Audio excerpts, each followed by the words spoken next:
So, Mukam karoti vachalam pangum langayati yatkrupatam hamande Shri Gurum Dinatarinam Paramanandamatam Shri Chaitanyeshwaram.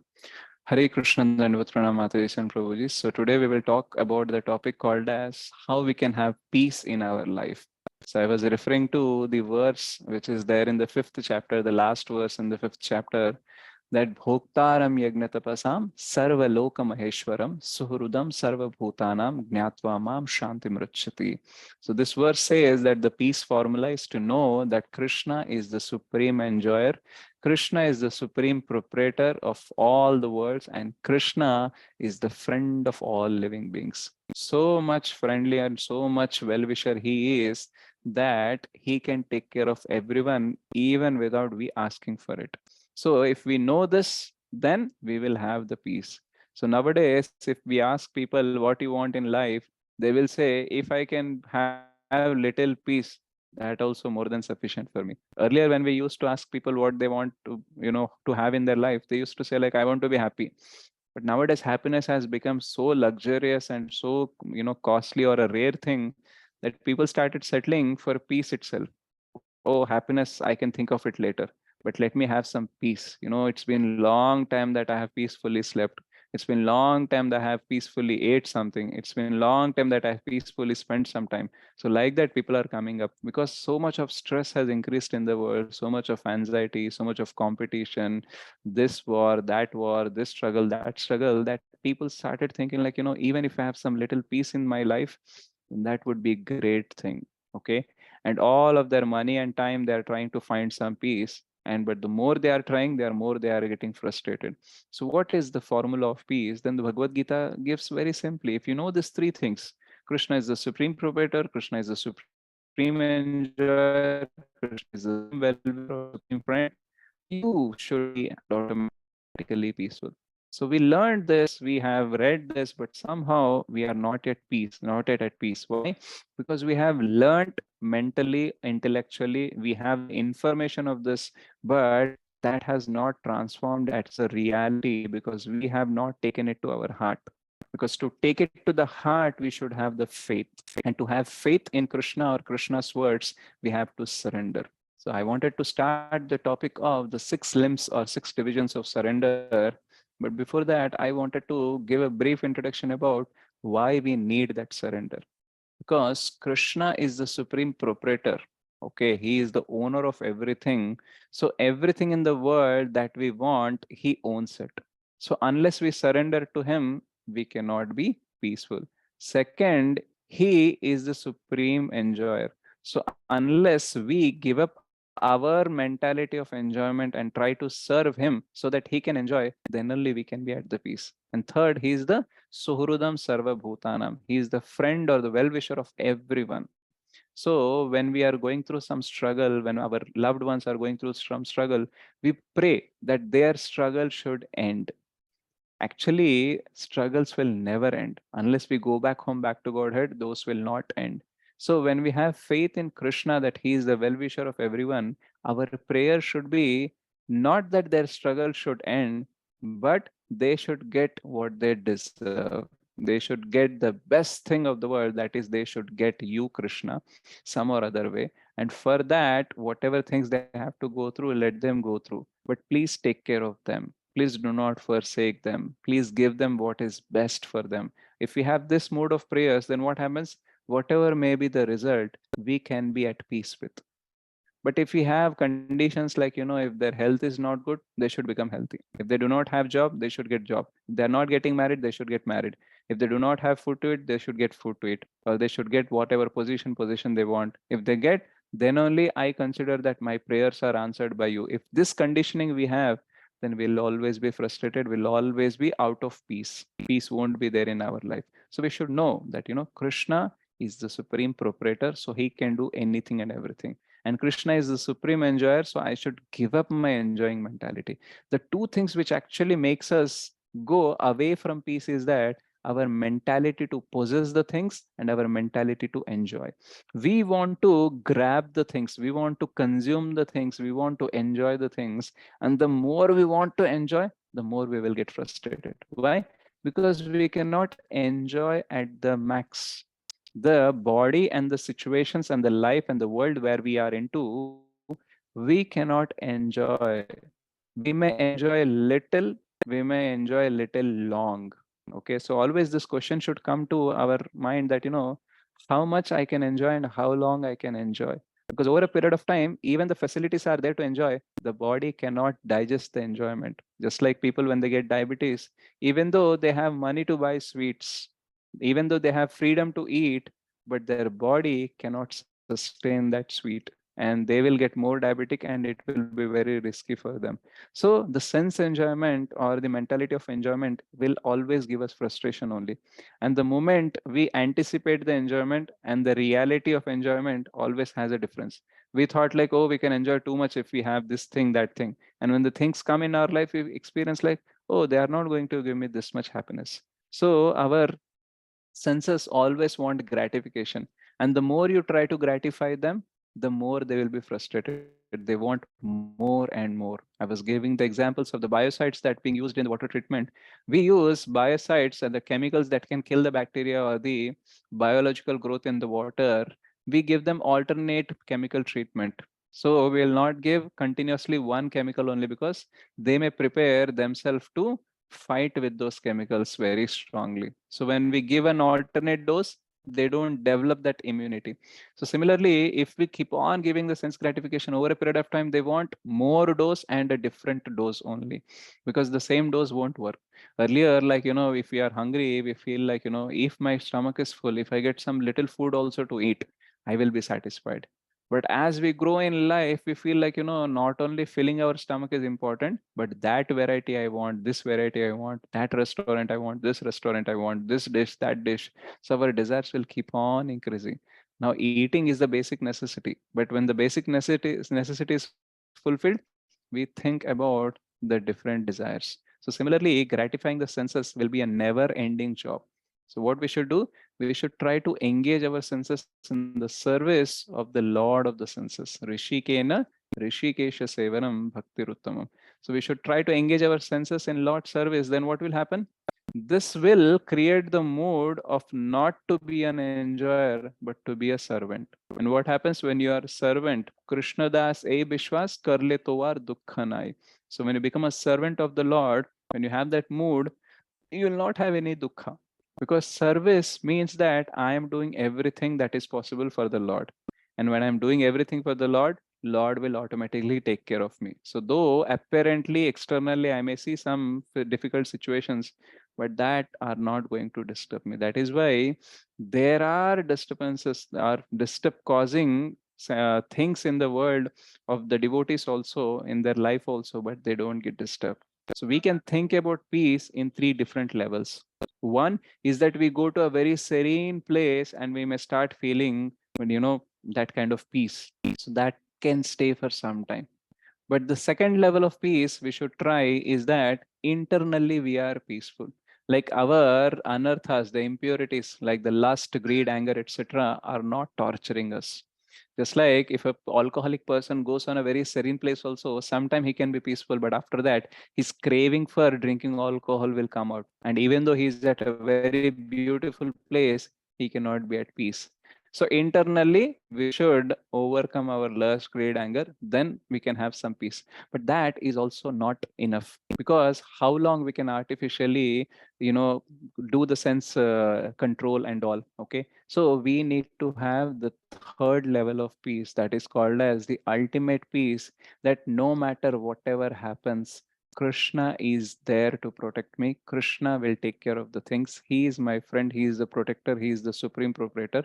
Nothing can go out of his control. So this thought is actually gives us a lot of ultimate peace, because this was the same feeling and same peace Arjuna had while fighting, and Prahlad Maharaj had when all the assassinating activities were happening on him.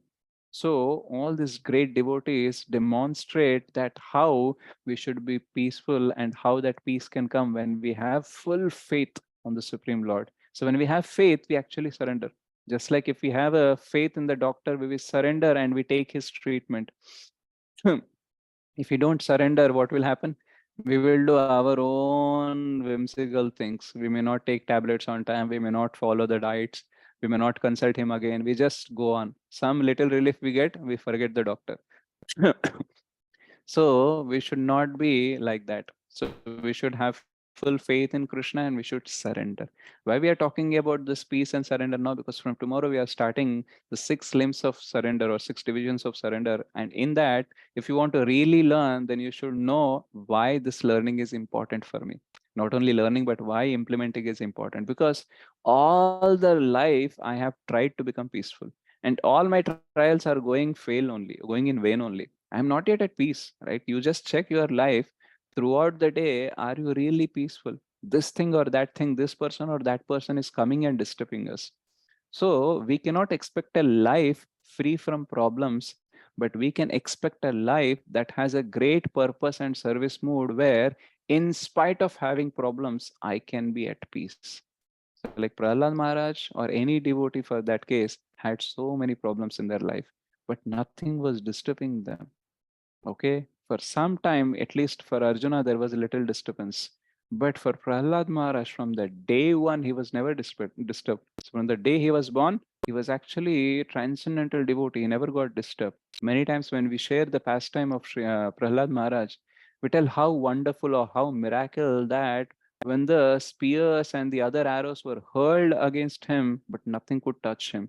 They tried to throw him from the cliff of the mountain, but he could not get hurt in any way.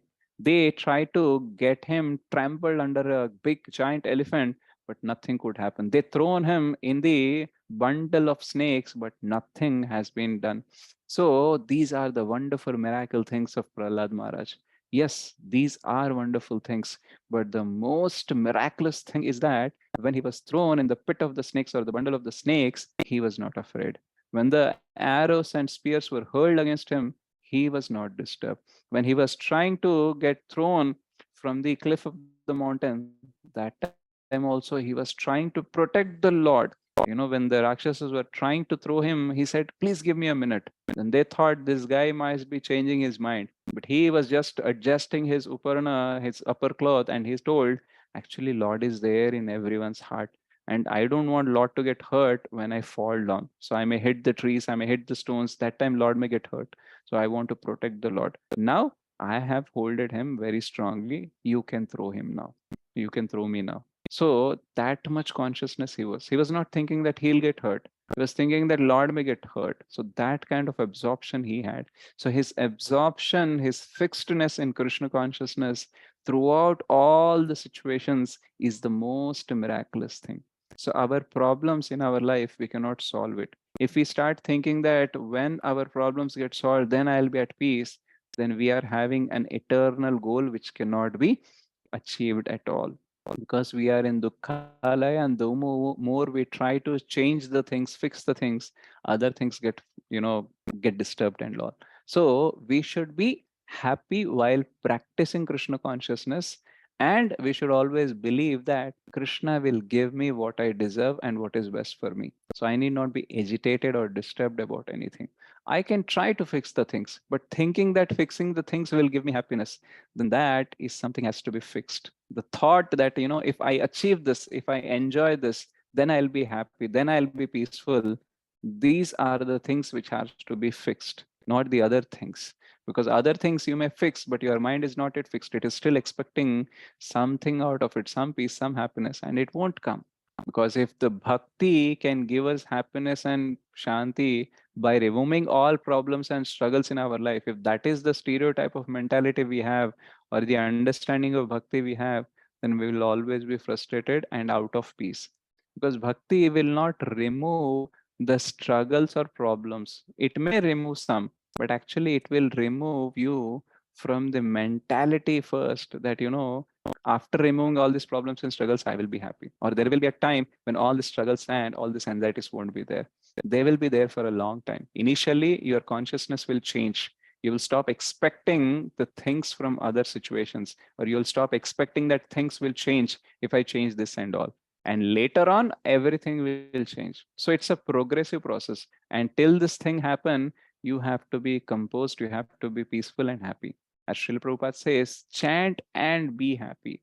So Srila Prabhupada never said that chant, maybe someday you can become happy. No, the instruction was chant and be happy. While chanting, you be happy. Over a period of time, you'll become automatically happy. That is a different thing. But while chanting, even if it looks like struggle, even if you are going through so much of pain and so much of suffering, still you try to be happy, because that is the austerity we have to do. Krishna consciousness is a very joyful process compared to any other process, you dhyana yoga, ashtanga yoga, and all gnana yoga. This is a very joyful process. So this is automatically joyful process, but because of your conditioning, you may not find it joyful. You may find it struggling, and बहुत lot of efforts are there, but still you try to be happy. What happens in the process if you are practicing to be happy? Over a period of time, whatever may be the result, it won't disturb you. But now what is happening is, while practicing we are not happy, and we are thinking end of the practice I may be happy, but most of the times that end will be very long to achieve, and even after reaching to that stage we are not guaranteed whether we will get that happiness or not. So what is happening throughout the process, we are becoming miserable only. So we have to achieve that param shanti by surrendering to the Lord, by having the faith and confidence that though the struggle is there everywhere in my life, the problems are there, but I need not get disturbed, because Krishna is still in control. Krishna is the friend of all living beings. So I still can be happy. Because if things are out of Krishna's control, I should be worried.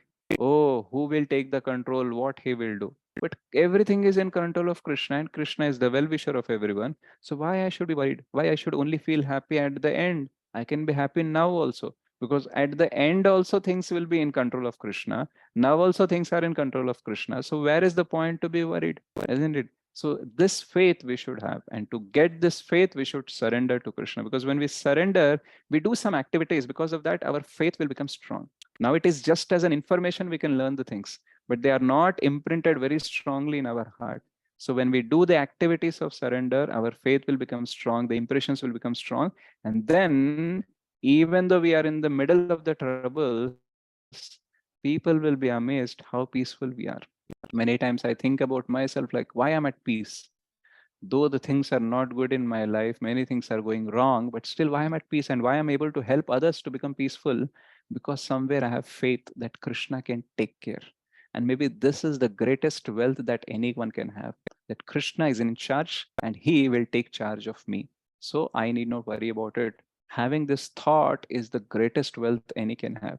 So we may be having some financial crisis, but if we have this wealth of thought, then we can be at peace automatically. So this is what we will try to learn more and more, and we will see what all things we have to do, with what mood we have to do, so that we can attain this peace. Even in the 18.62, Krishna says that you have to surrender to me, Sarva Bhavena Bharata. With all your consciousness, you have to surrender unto me. Then you can have Param Shanti, the ultimate peace, and you will reach to the goal where nothing, no struggle, no anxiety will be there.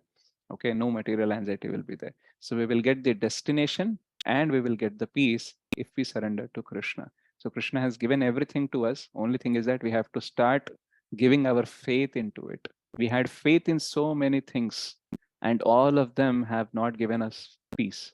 But now, if we start having faith in Krishna's words, the peace is guaranteed. So we will discuss more when we take on the sessions of Shradvida Sharanagati. Okay. Srila Prabhupada ki jai, Srimad Bhagavad Gita ki jai. Hare Krishna.